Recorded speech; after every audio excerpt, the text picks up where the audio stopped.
What is going on, guys? I am back with another video, and today I'm going over the Jordan 4 Fire Red. Now in this video I'll be going over some of the release info, how to buy, sight list, and the resale potential of this sneaker.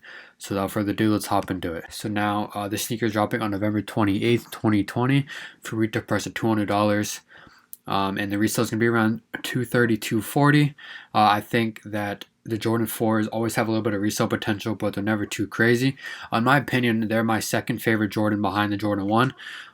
But other people don't really see it that way. I think they should resell for much higher than they are, especially these with the red, white, and black colorway. They're always a classic colorway, and this silhouette with the colorway looks really well. I think this sneaker does have potential to increase in value over time, but right now, as it stands, it's really just a brick flip lunch money. If you hold it for 6 months, it could reach like the 270, 280 range, but that's up to you depending on how much, how long you want to hold it and what you'll get back. Now for the site list, is dropping on Sneakers US, Finish Line, JD Sports, Dick's, Nordstrom, Foot Locker, Foot Action, Eastbay, Champs, and Snipes US. Now all these sites are dropping at 10 a.m. Eastern time, so I'll just get ready for that and make sure you wake up in time for that. Now for the best manual sites, we have Sneakers US, JD Sports, Finish Line, and Snipes US. Now, for JD Sports, Finish Line, and Snipes, they have kind of like a waiting room in line type of deal. That's why it's best for manual sites. Personally, I always get through on Finish Line, but I can never check out with the product. It always bugs out. Finish Line has a pretty trash website, but if you do want to take your chances and go on Finish Line, that's definitely an option. JD Sports, they have the same Finish Line. I feel like JD Sports is more favorable for manual users because of the website. It's not as like hard to deal with and like hard to manage, but since there's more people on that site and given the stock, there's less chance of you getting selected to enter the site and buy a pair, and once you do get in the site, they may all be sold out. Heads up for that. Snipes US, it's very, very grindy. Every 2 minutes you have to hit like a refresh, and it's very annoying. It's very grindy, and it takes forever for you to get through. I've been on Snipes US for like 2+ hours, and there'll still be stock after 2 hours. Snipes US is like a half a day grind, and the Sneakers US is the best manual site you can use. It's on your phone. And now, little tips for Sneakers US: you can have 5 accounts up to 1 credit card. In order to make new accounts, you need to have a different phone number, so I recommend contacting family and friends, asking if you can use their phone number and possibly their shipping address in order to make different Nike sneaker accounts. Now, when the sneaker will be available at 10 a.m. Eastern time, you have like a 2-minute window to enter as many accounts as you can. I've done it before. You can definitely enter 5 accounts within a 2-minute window. And if you can, if you have multiple credit cards, you can make multiple accounts. It's just depending on how fast you can get them in with a 2-minute window.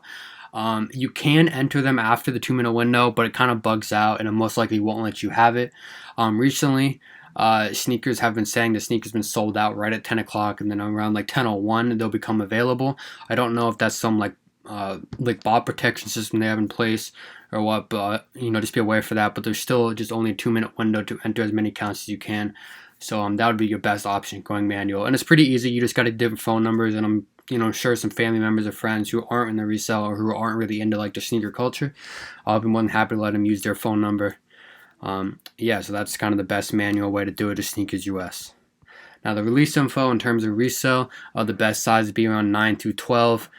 Those typically are the best sizes for Jordans, so that's always a safe bet. Now, I would normally say go outside that range to increase your chances of getting a pair for manual users, but unfortunately, since the resale is not that high, I would recommend just staying within the 9 through 12 in terms of resale. I think it's a really dope personal piece. And I think if you hit a couple of different websites and if you do try, you'll be able to get your personal shoe. I don't think that'll be a problem, especially if your personal size is outside the 9 to 12. In terms of cop risk, I think it's moderate. I know that Sneakers US does have free returns. So in that case, you're not really risking any money. You're just, if you do return a sneaker, that money is just on hold for about a week and a half until they, get the product back, make sure it's the same product that you bought, and make sure it's not worn or anything like that.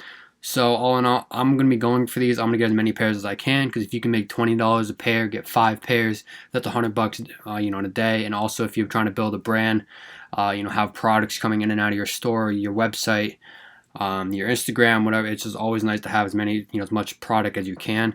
And I think this is a great way to boost that for you. So the Jordan 4, definitely a good resale. Now, for the highest bids, see your StockX here. Some of them are reaching around 250, between the 250 and 240 range. As you can see here, that the 9 through 12 is around 250. So just keep in mind when you are looking to buy sizes. And if you do get through on one of these sites and you realize that, there's only sizes 4 through 7 left, I'll go on StockX, kind of check, see where the market's at for that before you go ahead and buy it, so you don't get stuck with having to send it back or losing money on the buy. And now if you're looking to sell your pair, these are some great options here. I would only recommend buying and selling with intent on selling on eBay or local meetups, because since the profit margins are so small, Grail, StockX, and Goat, they'll like cut into pretty much all your profit, if not most of it. And it'd be kind of a waste of time not to break even or make $3 or $4 on it. That's what I'm gonna end up being after selling on Grail, StockX, or Go. Enough eBay and local meetups. They're also great because they have 0% seller's fee, and for eBay recently has implemented that for sneakers selling over $200, it will get sent to their warehouse and they're authenticated and they'll send it to the buyer, which is a great thing. So the buyer has more confidence in the seller that they will get an authentic product guaranteed. And also with eBay and local meetups, you build connections because you talk directly to the person buying it. Buyer to seller connection. And unlike StockX and Go, where you don't communicate with the buyer, you just ship it to the warehouse and they authenticate it and then send it to the buyer without any communication between you and the buyer.